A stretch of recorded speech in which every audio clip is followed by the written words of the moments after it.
Okay, welcome back everybody.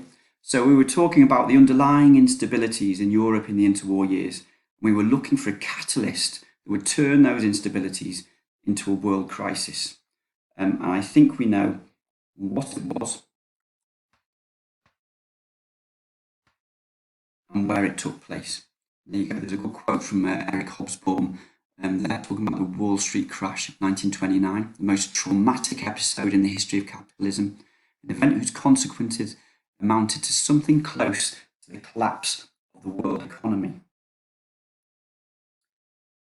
And you can see that the impact on the United States is huge. 8 billion wiped off the share prices in October 1929, bringing about the collapse of the banking system, 2,294 banks by 1931, and an astonishing shrinkage of the American economy, GDP dropping from $104 billion in 1929 to just $59 billion by 1932.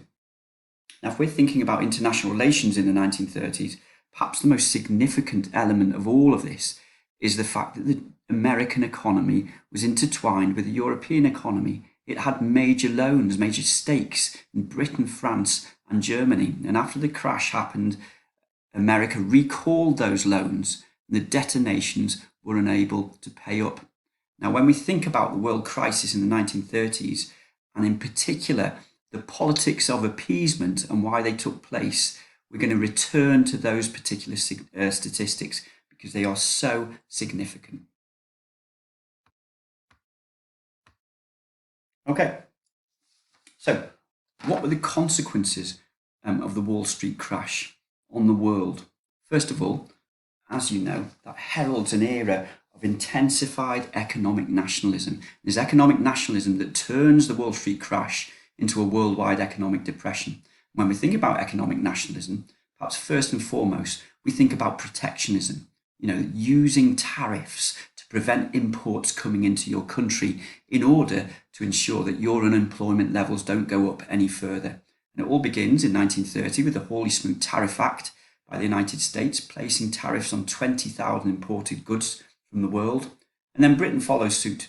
The Import Duties Act, 10% tariff that's then doubled, and then massive tariffs placed on steel imports as well by 1935. And France follows likewise. And you have currency devaluations, that act of deliberately lowering the currency of your country in order to boost your exports, in order to try and kickstart your economies. The net result of all of this is a collapse of world trade. And as you can see, world trade shrank by 65% from 1929 to 1935.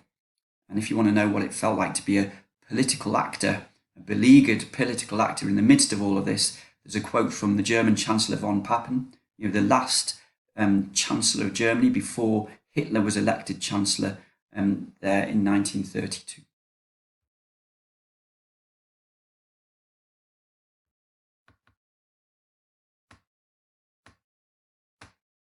Okay, so we've looked at the nature of the crisis of capitalism, how the Wall Street crash led to the collapse of world trade through economic nationalism and how that created a worldwide economic depression. So we've looked also at how throughout the interwar years, there was a collapse of those democratic states which took place regularly throughout the 1920s. And then there was a new wave in terms of the collapse of democracy in the 1930s. So we now need to look to understand the relationship between the worldwide economic depression and the march of militarism in our aggressive states. And as you can see, there's an excellent quote here from Robert Boyce in a book called The Origins of World War II, which is in the library. Fascist or militarist powers responded to the depression by seeking scapegoats at home and abroad, reducing their foreign exchange as much as possible. So that's where we see the beginning perhaps of autarky, and embarking upon aggressive imperialist adventures. The economic crisis thus set the stage for conflict and eventually another world war.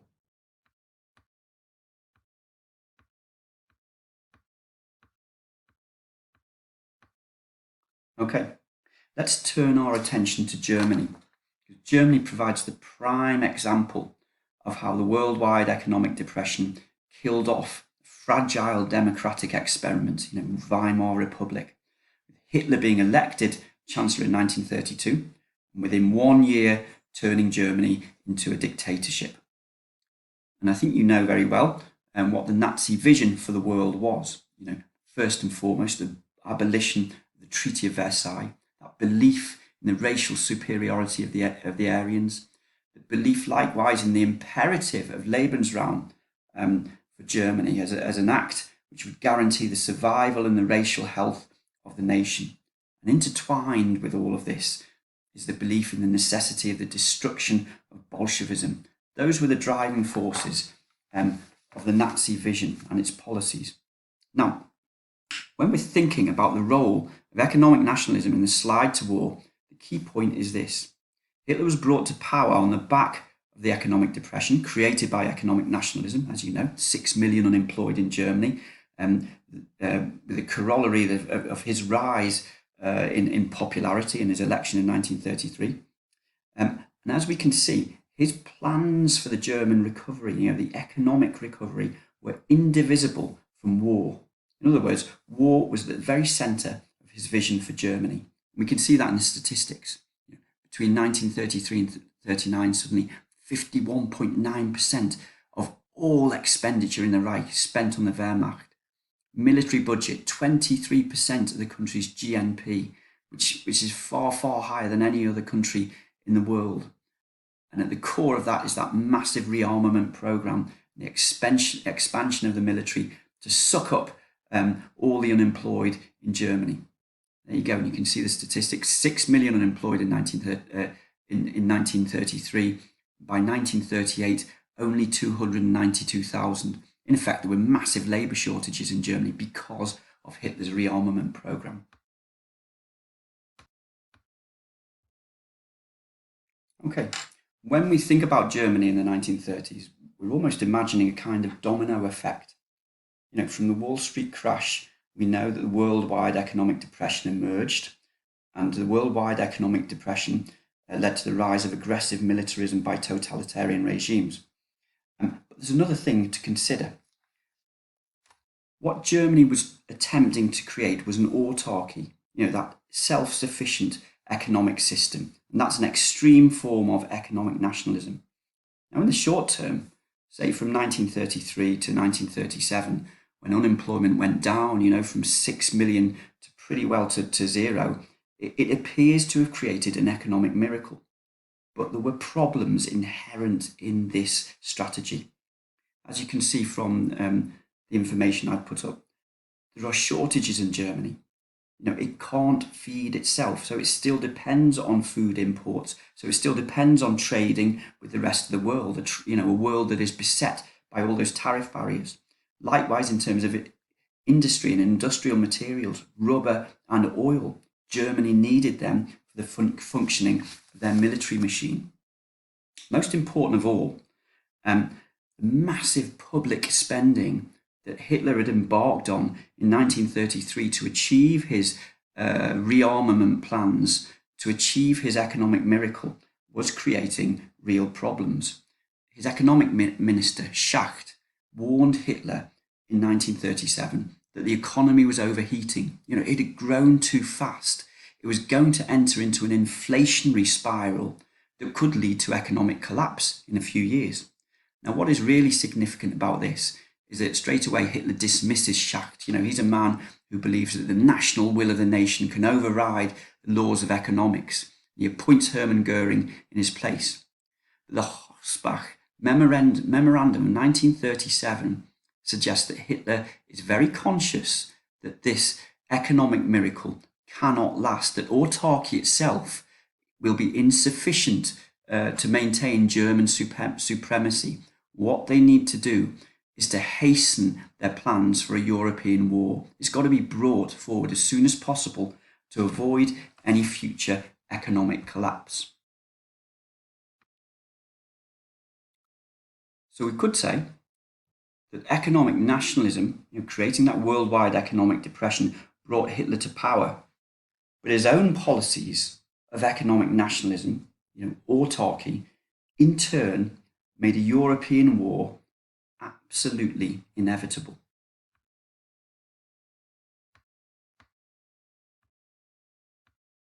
Okay, let's look at our second aggressor state, Italy. I think the quotes I've chosen here reveal the nature of fascism. You can see that, wherever there is a concentration of power in the world in the hands of a few, either the supreme leader or the ruling party, that in turn requires a myth of the nation, a myth about its future, its role in the world that's going to bind the people together in obedience to those who hold power. You can see this in Italy, you can see it likewise in Germany. For Mussolini, fascism is equated with a religious experience. In other words, anybody who disagrees with Mussolini and the fascist is akin to being a heretic. You can likewise see how those long-held social Darwinist beliefs, that were swirling around Europe towards the end of the 19th century, that played such a big part in fueling the flames of World War I, those beliefs about the necessity of a high birth rate to sustain the military, and for the military to pursue war, endless war, in order to sustain the nation, well, they lie at the heart of the fascist vision. When you look at this, it's difficult not to see war as an inevitable consequence of fascist ideology, when you're looking at both Italy and Germany. Here's another important quote from Mussolini that helps us to understand the nature and the direction of his foreign policy throughout the 1920s, 1930s. Italy, a prisoner in the Mediterranean. The more populous and powerful she becomes, the more she will suffer from her imprisonment. The bars of this prison are Corsica, Tunisia, Malta, Cyprus. The guardians, badly spelled by Mr. Tomlinson, the guardians of this prison are Gibraltar and Suez. Now, the key question I think we should ask was Mussolini as good as his word? Well, if we're looking for evidence that fascism was ideologically incompatible with peace, we find it here. From 1922 right up to World War II, Italy is engaged in more or less perpetual warfare.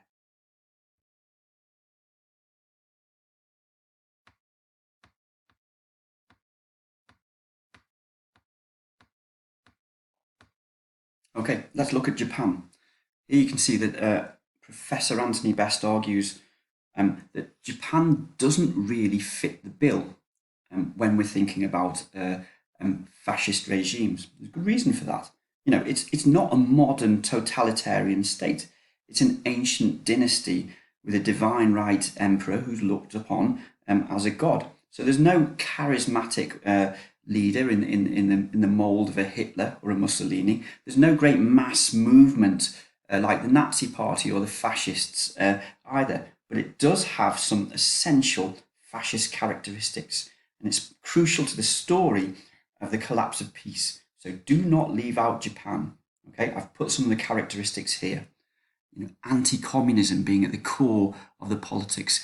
Before the communist revolution in Russia, before it became communist, Japan had already fought Imperial Russia and defeated it in 1905, looked upon the USSR as its number one enemy. That belief in racial superiority of the Japanese race, and the belief that the Chinese were almost subhuman, often referred to as bacteria, which comes to the fore in the Sino-Japanese War in the 30s.